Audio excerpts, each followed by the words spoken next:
স্বাস্থ্যসাথী প্রকল্পের ভবিষ্যৎ নিয়ে ধোঁয়াশা, অন্যদিকে আয়ুষ্মান ভারত চালুর প্রতীক্ষা। বেসরকারি হাসপাতালে মিলছে না স্বাস্থ্যসাথী পরিষেবা বলে অভিযোগ সাধারণের। ইলেকট্রিক বিল নিয়ে চিন্তিত? অদ্রিত সোলারের সাথে এখন বিদ্যুৎ বিল কমান আরো সহজে। আমরা দিচ্ছি বনগাঁতে সেরা মানের সোলার ইকুইপমেন্ট সহ অভিজ্ঞ টেকনিশিয়ান দিয়ে সম্পূর্ণ ইনস্টলেশন সুবিধা। বিস্তারিত জানতে আজই কল করুন। রাজ্যে প্রশাসনিক পট পরিবর্তনের প্রভাব এবার সরাসরি আছড়ে পড়ল স্বাস্থ্য পরিষেবায়। একদিকে স্বাস্থ্যসাথী প্রকল্পের ভবিষ্যৎ নিয়ে ধোঁয়াশা, অন্যদিকে আয়ুষ্মান ভারত চালুর প্রতীক্ষা। এই দুইয়ের জাঁতাকলে পড়ে কার্যত বিনা চিকিৎসায় ফেরার উপক্রম সাধারণ মানুষের। সরকারি স্তরে কোনো স্পষ্ট নির্দেশিকা না থাকলেও বেসরকারি হাসপাতালগুলিতে স্বাস্থ্যসাথী কার্ড গ্রহণ না করার অভিযোগ ঘিরে চাঞ্চল্য ছড়িয়েছে। সোমবার হাওড়ার চুনাভাটি এলাকার একটি বেসরকারি হাসপাতালে এই সংকটের রূঢ় বাস্তব সামনে চলে আসে। আমি নিজেই পেশেন্ট, আমার 3.5 বছর প্রায় স্বাস্থ্যসাথী কার্ডে 3 বছর হচ্ছে। সেখানে যেটা বললো, আমাদের কাছে কোনো সার্কুলার নেই যে স্বাস্থ্যসাথী হবে। আপনারা যদি ওখান থেকে আমাদের না, এখন কোনো সার্ভিস পাচ্ছি না। সামনে স্বাস্থ্যসাথী কার্ডের সামনে মঙ্গলবার থেকে সার্ভিস পাওয়া যাচ্ছে না। ভারত চালু হতে যা সময় লাগবে, ততদিন আমাদের অর্ধেকের বেশি পেশেন্ট হয়তো গত হয়ে যাবে, মারা যাবে। কেন অত টাকা এফেক্ট করতেই পারবে না কেউ। এক একজনের 30,000 টাকা শুধু ডায়ালিসিস খরচা। আমাদের ইঞ্জেকশন আছে মাসে 4টে করে, এক একটা দাম 1500 টাকা 800 টাকা। ওষুধ আছে এক একজনের সপ্তাহে 400-500 টাকা করে। এইভাবে বাঁচা যাবে না।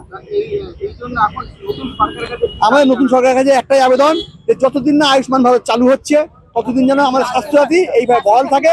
তবে আয়ুষ্মান ভারত যখন চালু হবে তখন স্বাস্থ্যসাথীটা বন্ধ করে দেবে। কোনো আমাদের নেই, তাহলে আমাদের বিনা চিকিৎসায় মারা যেতে হবে। ডায়ালিসিস এবং ক্যান্সারের মতো জটিল রোগে আক্রান্ত রোগীরা নিয়মিত চিকিৎসার জন্য হাসপাতালে গিয়ে বাধার সম্মুখীন হন। এদিন যে রোগীরা স্বাস্থ্যসাথী কার্ডের মাধ্যমে সম্পূর্ণ বিনামূল্যে ডায়ালিসিস ও কেমোথেরাপির সুবিধা পেয়ে আসছিলেন, হাসপাতাল কর্তৃপক্ষ তাদের সাফ জানিয়ে দেয় যে আপাতত ওই কার্ডে আর কোনো পরিষেবা দেওয়া সম্ভব নয়। নতুন বিজেপি সরকার ক্ষমতায় আসার আগে প্রতিশ্রুতি দিয়েছিল যে রাজ্যে কেন্দ্রীয় প্রকল্প আয়ুষ্মান ভারত চালু করা হবে, কিন্তু বর্তমানে পরিস্থিতি দাঁড়িয়েছে অনেকটা না ঘরকা না ঘাটকা। সরকারিভাবে স্বাস্থ্যসাথী প্রকল্প বন্ধের কোনো আনুষ্ঠানিক ঘোষণা না হলেও বকেয়া পাওনা এবং রাজনৈতিক পট পরিবর্তনের জেরে বেসরকারি হাসপাতালগুলি ওই কার্ডে পরিষেবা দিতে অনীহা দেখাচ্ছে বলে অভিযোগ। পাশাপাশি কেন্দ্রীয় প্রকল্প চালুর আশ্বাস থাকলেও এখনো পর্যন্ত স্বাস্থ্য ভবন থেকে কোনো নির্দিষ্ট রূপরেখা বা নির্দেশিকা জারি করা হয়নি বলেই সূত্রের খবর। ফলে হাসপাতালগুলো প্রযুক্তিগত বা আইনি কোনো কাঠামোই হাতে পাচ্ছে না। চুনাভাটি হাসপাতালের সামনে জ্যোতি দাস নামে এক রোগীর আত্মীয় ক্ষোভ উগড়ে দিয়ে বলেন, সরকার বদলেছে জানি, কিন্তু রোগ তো আর বদলে যায়নি। যদি স্বাস্থ্যসাথী বন্ধ হয় তবে বিকল্প ব্যবস্থা কেন আগে করা হলো না? মাঝপথ থেকে চিকিৎসা বন্ধ হয়ে গেলে আমাদের মতো গরিব মানুষ যাবে কোথায়? ডায়ালিসিস করাতে আসা এক রোগী নিজে জানালেন, একদিন ডায়ালিসিস করাতে অনেক খরচ, হঠাৎ করে স্বাস্থ্যসাথী বন্ধ করে দেওয়ায় খুবই সমস্যায় পড়তে হচ্ছে।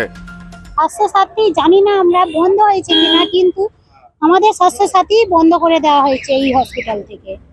তা আমরা কি করব? আমরা পেশেন্টরা কি সবার 2.5 বছর 3 বছর 4 বছর করে পেশেন্ট, 5 বছর। আমার 2.5 বছর। আমি নিজে পেশেন্ট। হ্যাঁ, আমরা সবাই ডায়ালিসিস পেশেন্ট। আজকে যখন ডায়ালিসিসের জন্য এলে কি বললো? আমাদের বললো যে এখানে আগের হপ্তাহ মঙ্গলবার থেকেই স্বাস্থ্যসাথীর কার্ড বন্ধ হয়ে গেছে। ওনারা অ্যাকসেপ্ট করছেন না, কিন্তু উপর থেকে কি অর্ডার দেওয়া হয়েছে যে স্বাস্থ্যসাথী বন্ধ হয়ে গেছে? হ্যাঁ, আমরা বলছে আমরা কিছু করতে পারবো না। আমাদের ওপর সেল থেকে যদি বলা হয় স্বাস্থ্যসাথীর ভবন থেকে যে আপনারা এখানে সেলে অ্যাকসেপ্ট যে চালু করতে, আমরা করে দেবো।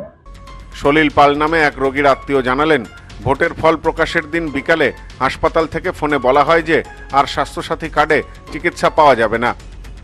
ডায়ালিসিস বা কেমোর মতো জীবনদায়ী চিকিৎসা একদিন বন্ধ থাকলে রোগীর শারীরিক অবস্থার চরম অবনতি হতে পারে। এই মানবিক সংকটের মুখে দাঁড়িয়েও হাসপাতাল কর্তৃপক্ষ নিজেদের সীমাবদ্ধতার কথা শুনিয়ে দায় এড়িয়েছেন। ভোটের রেজাল্ট পরে সেদিনকেই 4টের পরে আমাদেরকে ফোন করে আমাদেরকে বলা হয় যে স্বাস্থ্যসাথী আর হসপিটাল নেবে না, স্বাস্থ্যসাথীর কোনো রকমভাবে চিকিৎসা হচ্ছে না। আমরা সব ডায়ালিসিসের পেশেন্ট, আমাদের এক একটা ডায়ালিসিসের জন্য ক্যাশে করাতে গেলে 2200 টাকা 2400 টাকা করে চাওয়া হচ্ছে। আমাদের এক একজন পেশেন্ট আছে একদিনের সপ্তাহে 3টে করে ডায়ালিসিস হয়। যদি 2200 টাকা 2300 টাকা করে পার ডায়ালিসিস নেওয়া হয় তাহলে সপ্তাহে সেটা দাঁড়াচ্ছে 7000 টাকা। এক মাসে 24-25 হাজার টাকা, শুধু প্রায় 30 হাজার টাকার আশেপাশে আমাদের ডায়ালিসিসে খরচা হবে। বা শুধু একটা পেশেন্টের ডায়ালিসিসই তো সব নয়, তার সাথে আপনার ইনজেকশন আছে, ডাক্তার আছে, টেস্ট আছে, হ্যান আছে। কোনো মানুষের পক্ষে এটা সম্ভব নয়, কোনো মানুষের পক্ষে, যতই সে বড়লোক হোক না কেন। আমি তো তাও মধ্যবিত্ত বাড়ি থেকে আসি, যারা আরো অনেক গরিব মানুষ আছে তাদের পক্ষে এটা সম্ভব নয়।